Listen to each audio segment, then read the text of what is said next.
രാഷ്ട്രപതിക്കെതിരായ supreme കോടതിയുടെ ഒരു വിധി അത് വലിയ ചർച്ചാ വിഷയമൊക്കെ ആയിരുന്നു. ആ ചർച്ചയായ ശേഷം ഇപ്പം ജഗ്ദീപ് ധൻഖർ വളരെ രൂക്ഷമായ ഭാഷയിൽ അതിനെതിരെ ആക്രമണം തൊടുത്തുവിട്ടു. അപ്പോൾ കൊള്ളേണ്ടിടത്തൊക്കെ അത് കൊള്ളില്ലേ? ഇന്നലെ ഈ അദ്ദേഹത്തിൻ്റെയൊക്കെ ഓഫീസിലെ 6ാമത്തെ ഇന്റേൺസിന്റെ ബാച്ചിനെ അഭിസംബോധന ചെയ്തുകൊണ്ടായിരുന്നു ധൻഖറിന്റെ പ്രസംഗം. ആ പ്രസംഗം ഞാൻ മുഴുവൻ കാണുകയും ഉണ്ടായി. അപ്പോൾ അതിരൂക്ഷമായ വിമർശനമാണ് ധൻഖറിൽ നിന്നുണ്ടായത്. ധൻഖർ സ്വയം ഒരു നിയമം പഠിച്ചയാളാണ്. അദ്ദേഹം ബംഗാളിൽ ഗവർണറായി മമതയ്ക്ക് അത്യാവശ്യം പ്രശ്നം ഉണ്ടാക്കിയ ആളുമാണ്. ഇദ്ദേഹം പറഞ്ഞത് എന്താന്ന് വെച്ച് കഴിഞ്ഞാൽ, രാഷ്ട്രപതി എന്ന് പറഞ്ഞാൽ സർവ്വസൈന്യാധിപയാണ് അല്ലേ? നമ്മുടെ 3 സേനകളുടെയും നേതൃത്വം രാഷ്ട്രപതിക്കാണ്. ആ രാഷ്ട്രപതിയെ ആണ് ആക്രമിക്കുന്നത്. രാഷ്ട്രപതിക്കെതിരെ ഒന്നും അങ്ങനെ ആക്രമണം കോടതികൾ നടത്താൻ പാടില്ല. ഈ സുപ്രീം കോടതി ഇപ്പോൾ സൂപ്പർ പാർലമെന്റ് ചമയാണ്. പിന്നെ ഭരണഘടനയിലെ 142-ാം വകുപ്പ്, അപൂർവങ്ങളിൽ അപൂർവമായിട്ട് മാത്രം ഉപയോഗിക്കേണ്ട വകുപ്പ്, ഇപ്പോൾ ഒരു ന്യൂക്ലിയർ മിസൈൽ, ആണവ മിസൈൽ കണക്കെയാണ് സുപ്രീം കോടതി തൊടുത്തു വിട്ടുകൊണ്ടിരിക്കുന്നത് എന്ന് അദ്ദേഹത്തിൻ്റെ പ്രസംഗത്തിൽ പറഞ്ഞു. അപ്പോൾ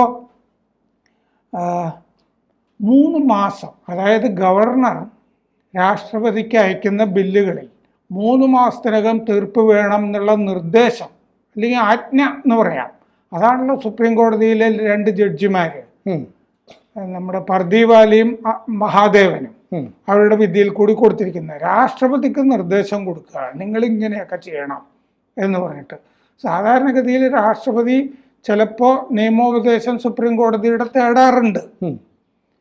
അപ്പോൾ സുപ്രീം കോടതി അഭിപ്രായം കൊടുക്കും. അത് ചോദിക്കുമ്പോൾ മാത്രമാണ്. ഇപ്പം അങ്ങോട്ട് തന്നെ കയറി ആജ്ഞാപിച്ചിരിക്കുകയാണ്, ഗവർണർ ഏത് ബില്ല് രാഷ്ട്രപതിക്ക് തിരിച്ചയച്ചാലും രാഷ്ട്രപതി സുപ്രീം കോടതിയുടെ അഭിപ്രായം തേടണം.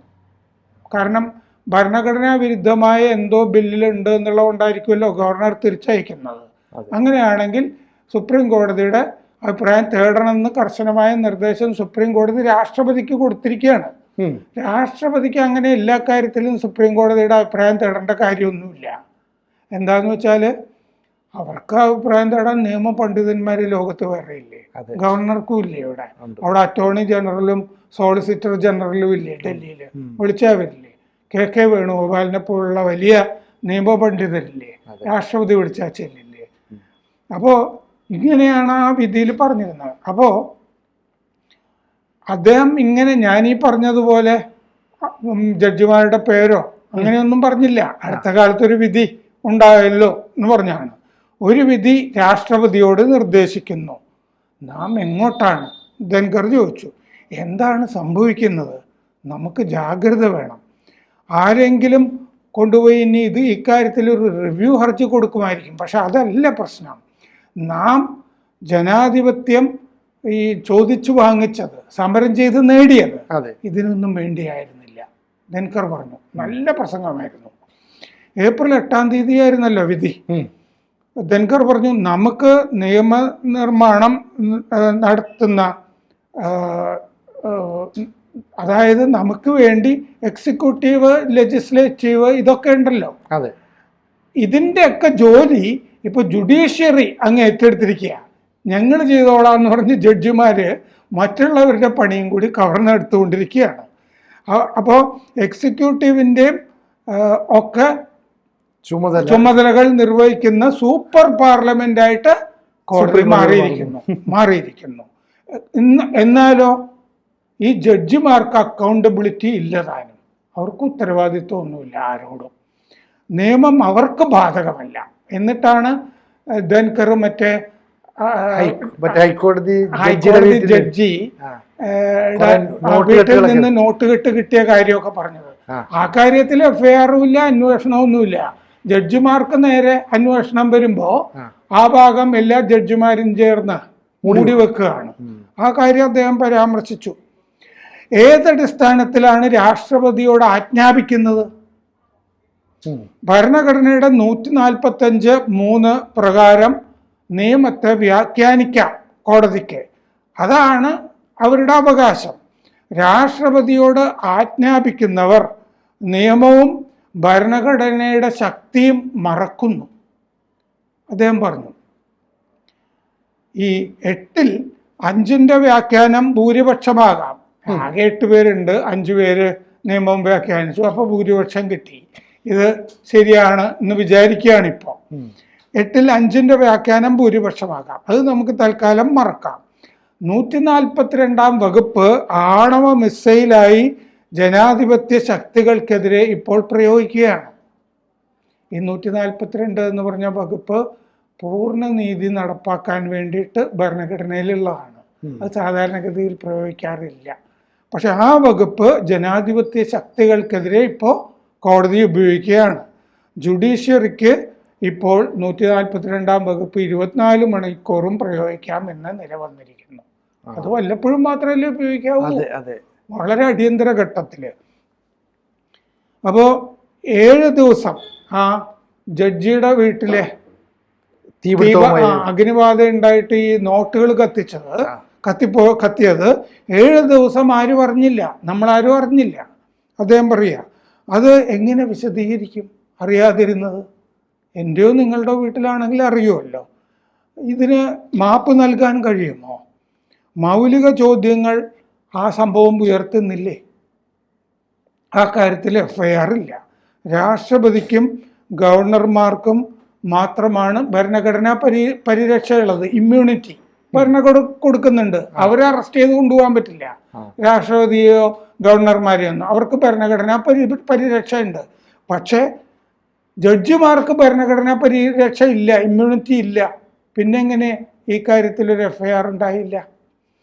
അപ്പോൾ 2025 ജനുവരി 27 7 അംഗ ലോക്പാൽ ഉത്തരവ് ഈ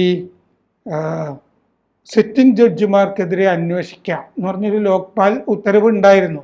ഇത് ഉടനെ സുപ്രീം കോടതി സ്റ്റേ ചെയ്തു ലോക്പാലിന്റെ ഉത്തരവ്. അപ്പോൾ ആ കാര്യവും അദ്ദേഹം പരാമർശിച്ചു. 2025 ജനുവരി 27 7 അംഗ ലോക്പാൽ ഉത്തരവ്. അത് ഹൈക്കോടതി ജഡ്ജിമാർക്കെതിരെ അന്വേഷിക്കാം, സിറ്റിംഗ് ജഡ്ജിമാർക്കെതിരെ എന്നായിരുന്നു ഉത്തരവ്. അത് സുപ്രീം കോടതി കയറി സ്റ്റേ ചെയ്തു. ജുഡീഷ്യൽ സ്വാതന്ത്ര്യം അന്വേഷണത്തിനെതിരെ നിൽക്കാം എന്നതല്ല, ധൻകർ പറഞ്ഞു. അതല്ല ജുഡീഷ്യൽ സ്വാതന്ത്ര്യം. അവർക്കെതിരെ ഒരു അന്വേഷണം വരുമ്പോൾ അതിനെതിരെ അത് സ്റ്റേ ചെയ്യുന്നതല്ല ജുഡീഷ്യൽ സ്വാതന്ത്ര്യം. സുതാര്യത വേണം. ലോക്പാൽ ഓർഡർ സുപ്രീം കോടതി സ്റ്റേ ചെയ്തു. അത് ശരിയായില്ല എന്ന് അദ്ദേഹം പറഞ്ഞു. ഇത്രയും ആണ് അദ്ദേഹം പറഞ്ഞത്. അദ്ദേഹത്തിന്റെ പരിമിതിയും നിന്നുകൊണ്ടാണ് പറഞ്ഞത്. അത് അവരുടെ പേരോ സുപ്രീം കോടതിയുടെ എന്നൊന്നും പറഞ്ഞില്ല. വിശദീകരിക്കേണ്ട ഭാഗത്ത് വിശദീകരിച്ചുകൊണ്ടാണ് ഞാനിത് പറഞ്ഞത്. ചിലപ്പോൾ ഈ ലോകത്തിലെ തന്നെ ഏറ്റവും വലിയ ജനാധിപത്യ രാജ്യങ്ങളിലൊന്നാണ് ഇന്ത്യ. അങ്ങനെയുള്ള ഇന്ത്യയിലെ സർവ്വസൈന്യാധിപ എന്നുള്ള പദവിയിലിരിക്കുന്ന രാഷ്ട്രപതിയാണല്ലോ. അങ്ങനെയുള്ള രാഷ്ട്രപതിയെ പിന്നെ നിയന്ത്രിക്കാൻ അല്ലെങ്കിൽ മാർഗനിർദ്ദേശം നൽകാൻ സുപ്രീം കോടതി വരിക എന്ന് പറഞ്ഞാൽ ജനാധിപത്യത്തിന്റെ മൂല്യങ്ങളെ പോലും ചോദ്യം ചെയ്യുന്നതാണ് എന്നല്ല ഈ ധൻകർ പറഞ്ഞതിന്റെ അർത്ഥം. അതെ, പാർലമെന്റ് ആണല്ലോ നിയമനിർമ്മാണം നടത്തുന്നത്. ഈ സുപ്രീം കോടതിയുടെ വിധിയിൽ എന്താണെന്നറിയാമോ വന്നത്? സുപ്രീം കോടതി ആ വകുപ്പിൽ കയറിയിട്ട് 200, 201 വകുപ്പുകളിൽ കയറിയിട്ട് അതിൻ്റെ അകത്ത് ആസ് ഏർലി ആസ് പോസിബിൾ എന്നേ പറഞ്ഞിട്ടുള്ളൂ. കഴിവുന്നതും വേഗം ഈ ബില്ലിന്റെ കാര്യങ്ങളിൽ തീരുമാനമെടുക്കണം എന്ന്. സമയപരിധി അതിൻ്റെ അകത്ത് ഉണ്ടായിരുന്നില്ല. അപ്പോൾ 3 മാസത്തിൻ്റെയും 1 മാസത്തിൻ്റെതുമായിട്ടുള്ള സമയപരിധി ഭരണഘടനയിൽ പറഞ്ഞിട്ടില്ലല്ലോ. ഇല്ല, അവിടെ എഴുതി ചേർക്കുകയാണ് സുപ്രീം കോടതി ചെയ്തത്, കൂട്ടിച്ചേർക്കുക. അങ്ങനെ നിയമം ഭേദഗതി ചെയ്യാനുള്ള അവകാശം പാർലമെന്റിന് മാത്രമാണ്, നിയമനിർമ്മാണ സഭയ്ക്ക് അല്ല. ആ ഭരണഘടനയിൽ കൂട്ടിച്ചേർത്തിരിക്കുകയാണ് ഇപ്പൊ. അതാണ് പ്രശ്നം. അതാണ് സൂപ്പർ പാർലമെന്റ് ചമയാണ് സുപ്രീം കോടതി എന്ന് ധൻകർ പറയുന്നതിന്റെ അർത്ഥം. ചെയ്യാൻ പാടില്ലായിരുന്നു അത്. അവിടെ ആകെ ചെയ്യാമായിരുന്നത് സുപ്രീം കോടതിക്ക് ഒരു നിർദ്ദേശം കൊടുക്കാം എന്നുള്ളതായിരുന്നു. അതെ, എന്നിട്ട് ഈ നിർദ്ദേശം കൊടുക്കാം, നിങ്ങൾ ഇങ്ങനെ പാർലമെന്റിന് കേന്ദ്രത്തിനൊരു നിർദ്ദേശം കൊടുക്കുക, നിങ്ങൾ ഇങ്ങനെ ഒരു നിയമനിർമ്മാണം പരിധി വെക്കുന്ന നിയമനിർമ്മാണം ആലോചിക്കേണ്ടതാണെന്ന് പറഞ്ഞാൽ മര്യാദയാണ്. കൂട്ടിച്ചേർക്കാൻ എങ്ങനെ പറ്റും? ഭരണഘടനയിൽ ഇല്ലാത്തത്. അത് ഭരണഘടന ഭേദഗതിക്ക് തുല്യമല്ലേ? അതെ, അപ്പൊ ജനപ്രതിനിധികൾ കൂടി ആലോചിച്ച് ചർച്ച ചെയ്തിട്ട് അങ്ങനെ ഒരു തീരുമാനം എടുത്തോട്ടെ. സുപ്രീം കോടതി ഇങ്ങനെ ഒരു നിർദ്ദേശം വെച്ചല്ലോ എന്ന രീതിയിൽ ഒരു ചർച്ചയൊക്കെ നടത്തി വേണമെങ്കിൽ നിയമമാക്കാൻ പറ്റും. ഇത് അതല്ലാതെ സൂപ്പർ പവർ ചമയുന്നു എന്നുള്ളതാണ് ഇവിടുത്തെ പ്രശ്നം. പിന്നെ കൊളീജിയത്തിനെതിരെ ഇപ്പൊ കൊളീജിയം സിസ്റ്റം ആണല്ലോ. കൊളീജിയം സിസ്റ്റം വഴി വരുന്നത് മുമ്പത്തെ ജഡ്ജിമാരുടെ മക്കള് അനന്തരവന്മാരും ഒക്കെ ജഡ്ജിമാരാകുന്ന പരിപാടിയാണല്ലോ കൂടുതലും. അതെ, കൊളീജിയം സിസ്റ്റം മാറ്റിയിട്ട് നാഷണൽ ജുഡീഷ്യൽ കമ്മീഷൻ എന്നൊക്കെ പറഞ്ഞിട്ട് ഉള്ള സംവിധാനം കേന്ദ്രം നിയമനിർമ്മാണം നടത്തുമ്പോൾ അതും എടുത്ത് ദൂരെ കളഞ്ഞു. അത് പറ്റില്ല. നമ്മുടെ കുര്യൻ ജോസഫ് സുപ്രീം കോടതി ജഡ്ജി ആയിരുന്നപ്പോഴാണ് അതും എടുത്ത് കൊളീജിയം തന്നെ വേണം, അവർക്ക് സുഖമാണല്ലോ. ഇങ്ങനെയാണ് കാര്യങ്ങൾ നടക്കുന്നത്. ഇപ്പോൾ പരിധി വിട്ടിരിക്കുന്നു എന്നുള്ളതാണ് ഈ 142 കേന്ദ്രത്തിനെതിരെ തന്നെ ഉപയോഗിക്കുമ്പോൾ സംഭവിച്ചിരിക്കുന്നത്. വല്ല അടിയന്തരാവസ്ഥ പോലുള്ള ഘട്ടങ്ങളിലൊക്കെ ഉപയോഗിക്കാം. ആ സമയത്തൊന്നും സുപ്രീം കോടതിക്ക് ഉപയോഗിക്കാൻ ധൈര്യവും വന്നില്ല. അന്ന് സുപ്രീം കോടതിയിലെ ജഡ്ജിമാര് വിരലിലെണ്ണാവുന്ന 1-2 പേര് ഒഴിച്ചാൽ പാവകളെ പോലെയല്ലേ ഇവന്മാർക്കൊണ്ടിരുന്നത്.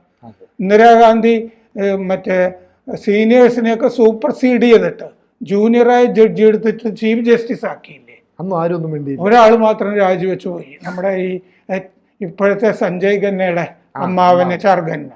ഇങ്ങനെയൊക്കെയാണ് നടന്നിരിക്കുന്നത്. എന്നിട്ട് ഇപ്പോൾ കയറി ഇങ്ങനെ പെരുമാറുന്നു. അതിനെതിരെ ധൻഖറിന്റെ രൂക്ഷമായ ആക്രമണമാണ് നടന്നത്. അത് ചോദിച്ചു വാങ്ങിച്ചതാണ് ഈ ജഡ്ജിമാർ.